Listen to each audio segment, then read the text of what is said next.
course, tardiness. We hate being late because, as you know, we'll be catering to US Yes. clients. So it shows exactly of what type of person you are.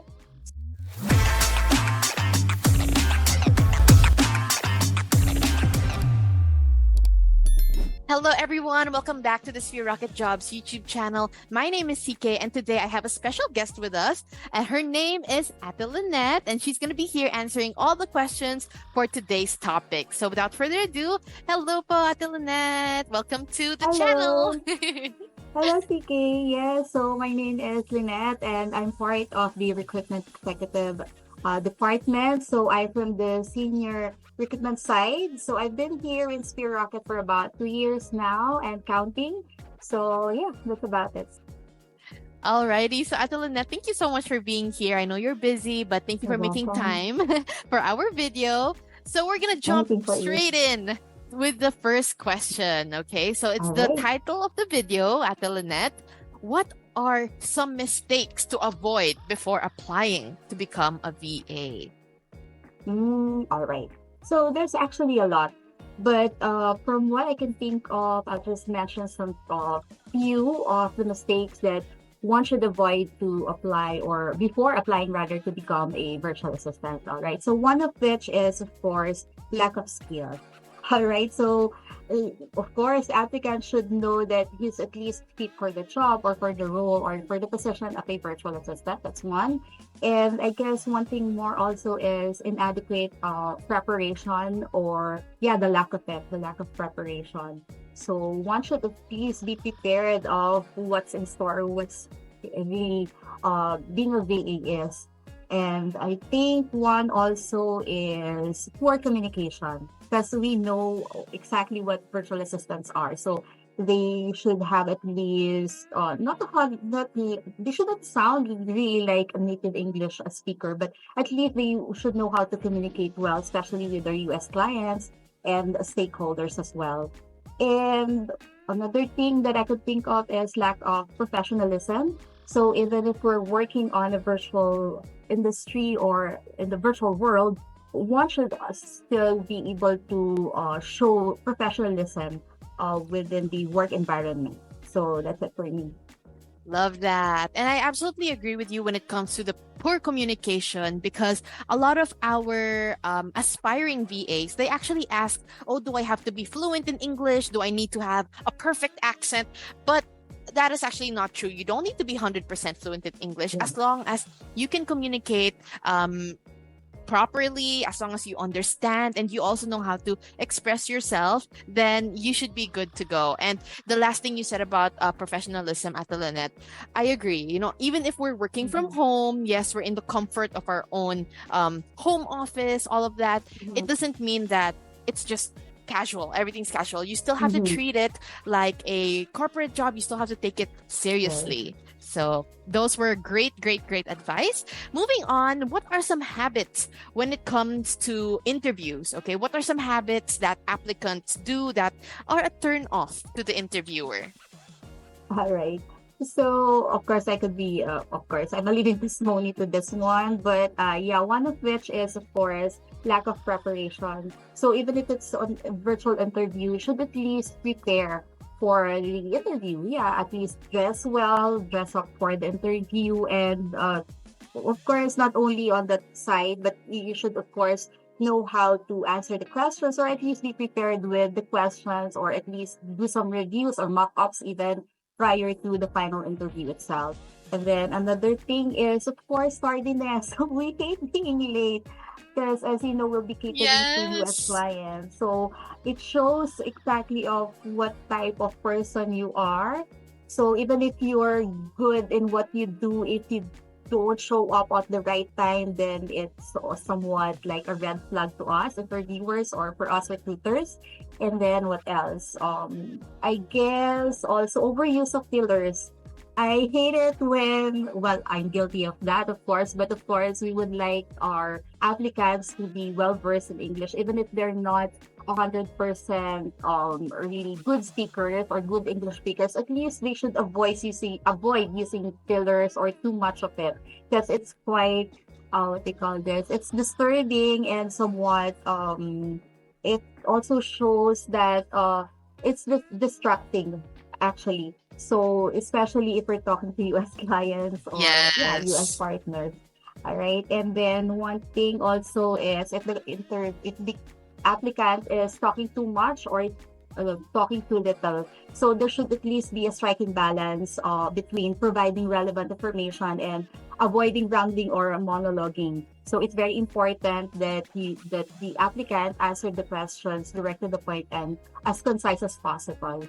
And then what else? Negative attitude. So that's one thing that signals a red flag to us recruiters. So especially when they answer questions like something like they have issues with their previous employers. So it goes to shows that they're exuding negativity among their peers or coworkers. So we don't that same thing to be, at least we don't want them to rub it off also to their employers or their clients here and even to their coworkers. So Mm. that's it. And I guess lack of enthusiasm as well. So Oh, sometimes, enthusiasm. yeah, we see this applicants who are not really they came in not prepared, they came in late, and much worse, they're not too enthusiastic about the answers that they give to us. And well, specifically with the body language, of course, when you're a recruiter, you know exactly on the first 5 minutes if if the applicant is into the interview or if at least they're interested Yes, or if they're not so. engaged or not. And Yes, they actually want to exactly. be there. Yes, correct. And another thing that I can also add on is, of course, the attire or the dress, how they dress up. So it's important, and also their background. So sometimes towards the end of the interview, we try to advise them to at least be presentable with, or at least wear decent clothes. Because sometimes, they would wear tank tops or sleeveless blouses, or they're not even well groomed for the interview. So we try to tell them to at least be decent enough to show up during the interview. So that's what I mean. Wonderful, wonderful tips, Ate Lynette. And I actually really agree with the tardiness because it's like the worst Mhm. first impression that you can ever have. Because showing up Correct. on time, that's you showing your commitment, your dedication, that Exactly. I respect the interviewer's time, I respect the client's time, and of course I respect my time. I Mhm. also have other things to do. So super lovely tips. And Ate Lynette, Mhm. um, Yes. in what ways do you think an applicant, like they can stand out in an interview? Like how can they showcase their adaptability and, even their willingness to learn new technologies that's relevant to the virtual assistant role? Mhm. All right. So one that I could think of is for them to emphasize their training and certifications, not only with the resume or with their CV. So at least they could highlight that during the interview, especially for those newbies who doesn't have any experience yet as a VA. So they could at least let us know that they went into trainings or they had some certifications, especially when it comes to the VA courses that are being offered online.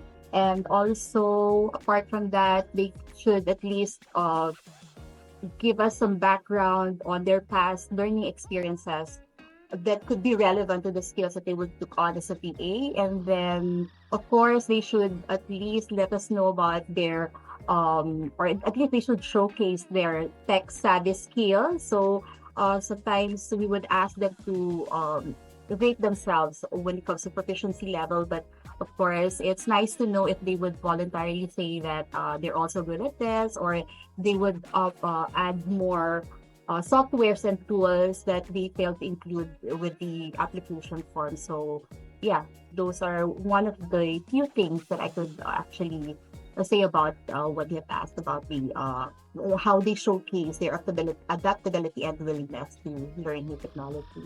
Yes. So I hope everyone that's watching is taking down notes because these are really, really good. And Ate Lynette, moving on to the Yeah. next question, what are the most sought after qualities in candidates for virtual project management roles? So I know a lot of people are wondering, what type of quality do I need to be, or what do I need to have and able to be even qualified for the Mm-hmm. role? All right. So first would be, of course, communication, strong communication skills.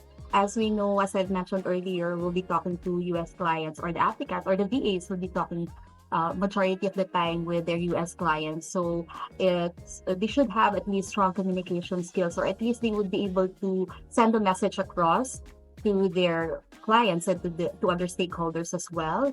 And then what else? Organizational skills, of course, it's important. If you know how to prioritize and organize things, especially multiple tasks that will be taking on with your employers or with your clients. And then leadership abilities, I believe it's one also, because you should at least demonstrate leadership qualities that is needed for your job as a VA, and being adaptable. That's also one. Of course, in every situation, you know how to adapt, or at least know how to go with the flow. And then, of course, tech savvy. This is like, a world wherein you're required, even if you're not too much into being a techie, you should be, because, you'll be working closely by yourself, or just by yourself alone.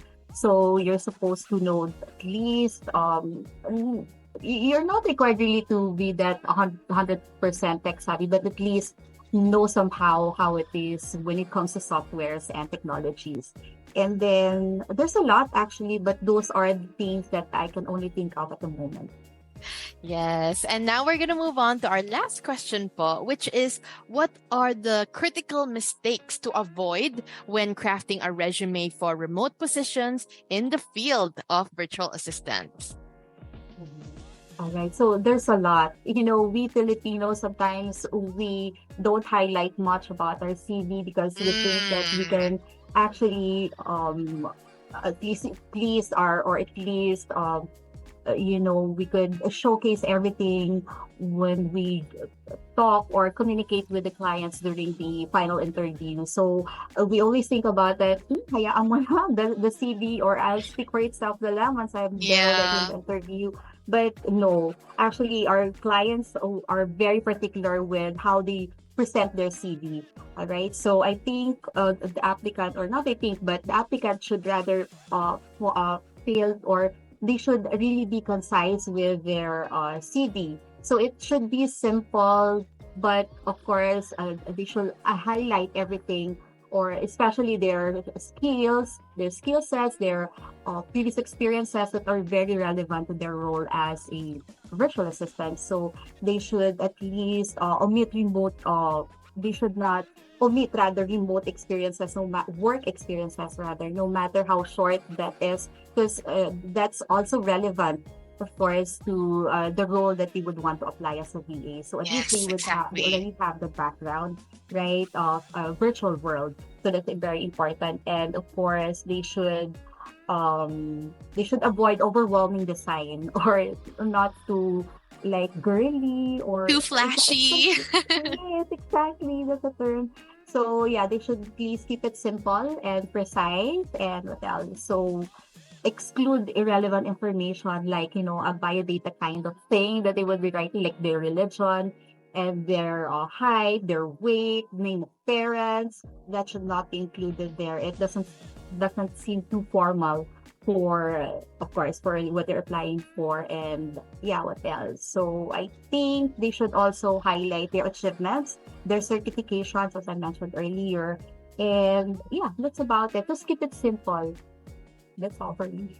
Yes, thank you so much for the wonderful tips, Ate Lynette. Oh my goodness. Again, it's such a privilege to have you here in our channel, because I know that you're busy, and it's only rare that I interview our SREs. Actually, it's been a long time since I had an SRE in a video. So thank you so much for saying yes to my request, Ate Lynette. And yes, to everyone watching right now, please don't forget to like our video and to subscribe down below if you haven't yet. We have other Sphere Rocket Jobs channels. We have Facebook, Instagram, YouTube, and TikTok. So don't forget to follow us on all our social media, because we are always posting work from home content there, like interview tips and available job positions here at Sphere Rocket. So yeah, till the next video. Goodbye. Thank you, Ate Lynette. Bye. Bye-bye. Bye.